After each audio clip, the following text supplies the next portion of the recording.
ಬೇಕಾದ್ರೆ ಮುಂದಿನ ಒಂದು ಸೆನ್ಸೇಷನ್ ಅಲ್ಲಿ ಬರಬೇಕಾದಾಗ ಆ ಸಂದರ್ಭದಲ್ಲಿ ನಾವು ಎಲ್ಲರೂ ನಮ್ಮ ಹಕ್ಕನ್ನು ನಾವು ಬಲಪಡಿಸಿ ನಮಗೆ ಏನು ಸರ್ಕಾರದ ವತಿಯಿಂದ ತೋರಿಸಿದ್ದಾರೆ ಇದು ಕೊಟ್ಟಿದ್ದಾರೆ ಅದನ್ನ ನಾವು ಕೂಲಂಕಷವಾಗಿ ಹೇಳಬೇಕಾಗಿದೆ.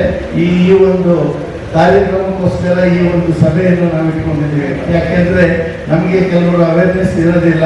ಅವೇರ್ನೆಸ್ಸು ನಮ್ಮ ಸ್ವಾಮೀಜಿಯವರು, ಅರವಿಂದ್ ನಿಂಬಾವಳಿಯವರು ಅದರ ಬಗ್ಗೆ ನಮಗೆ ಕೊಡ್ತಾರೆ. ನಮಗೆ ಇವತ್ತು ಏನು ಭೋವಿ ಸಮಾಜ ಈ ಮಟ್ಟದಲ್ಲಿ ಹೋಗ್ತಾ ಇದೆ ಅಂತಂದ್ರೆ ಬಹಳ ಮೂಲ ಕಾರಣ ಸನ್ಮಾನ್ಯ ಶ್ರೀ ಅರವಿಂದ್ ನಿಂಬಾವಳಿಯವರು.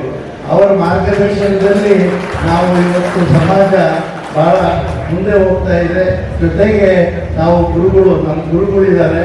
ಪರಮ ಪೂಜ್ಯ ಇಮ್ಮಡಿ ಸಿದ್ದರಾಮೇಶ್ವರ ಸ್ವಾಮೀಜಿಯವರ ಮಾರ್ಗದರ್ಶನ, ಅವರು ಹಗಲು ರಾತ್ರಿ ಶ್ರಮ ವಹಿಸಿ ಈ ಸಮಾಜವನ್ನ ಒಗ್ಗೂಡಿಸಬೇಕು ಅನ್ನೋ ಒಂದು ಪ್ರಯತ್ನದಲ್ಲಿ ಅವರು ಇದು ಮಾಡ್ತಾ ಇದ್ದಾರೆ. ಮತ್ತೆ ನಾವೆಲ್ಲ ಈ ಸಂಘಟನೆಯಲ್ಲಿ ಕೆಲಸ ಮಾಡ್ತಾ ಇದ್ದೀವಿ. ನಾನಂತೂ ಸುಮಾರು 35-40 ವರ್ಷದಿಂದ ಈ ಸಮಾಜದ ಸಂಘಟನೆಯಲ್ಲಿ ಕೆಲಸ ಮಾಡ್ತಾ ಇದ್ದೀವಿ. ಆದರೂ ಸಹಿತ ನಮ್ಮ ಸಮಾಜದಲ್ಲಿ ಒಗ್ಗಟ್ಟಿನ ಕೊರತೆ ಬಹಳ ಇದೆ. ಒಗ್ಗಟ್ಟಾಗ್ತಾ ಇಲ್ಲ. ನಾವು ಒಗ್ಗಟ್ಟಾಗಬೇಕು. ನಾವು ಆಗ್ತಾ ಇದ್ರೆ ನಮಗೆ ಅರಿವಿಲ್ಲ, ಉಳಿಗಾಲು ಇರೋದಿಲ್ಲ.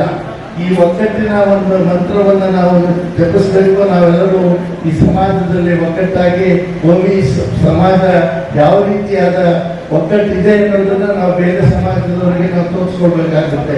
ಯಾಕೆಂದ್ರೆ ನಾವು ಇಲ್ಲಿಂದ ಹೇಳ್ಕೊಂಡು ಬರ್ತಾ ಇದ್ದೀವಿ ಏನಂತ, ನಾವು ಗೋವಿ ಸಮಾಜದವರು ಶ್ರಮಜೀವಿಗಳು, ನಾವು ದೇಶವನ್ನ ಕಟ್ಟದವರು, ದೇಶವನ್ನ ಆಳಿದವರು ಅಂತ ಹೇಳ್ತಿದ್ದೀವಿ.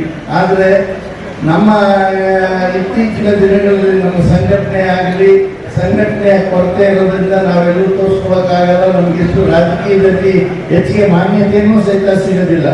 ಅದಕ್ಕೋಸ್ಕರ ಇವತ್ತು ನೀವೆಲ್ಲರೂ ನಾವು ನಡೆದಿರ್ತಕ್ಕಂಥ ಎಲ್ಲ ಮುಖಂಡರುಗಳು ಇವತ್ತು ಏನು ಸೇರಿದ್ದೀರ ಮುಖಂಡರುಗಳು ಮನಸ್ಸು ಮಾಡಬೇಕು. ಮನಸ್ಸು ಮಾಡಿ ನಾವು ಏನು ಹೇಳ್ತಾರೆ ನಮ್ಮ ಮುಖಂಡರುಗಳು ನಮ್ಗೇನು ವಾಗ್ದಾನ ಕೊಡ್ತಾರೆ ಅದರಂತೆ ನಡೆದುಕೊಂಡು ನಾವು ಖಂಡಿತ ಮುಂದಿನ ದಿನಗಳಲ್ಲಿ ನಾವು ಮುಂದೆ ಬರ್ತಿದ್ದೀವಿ.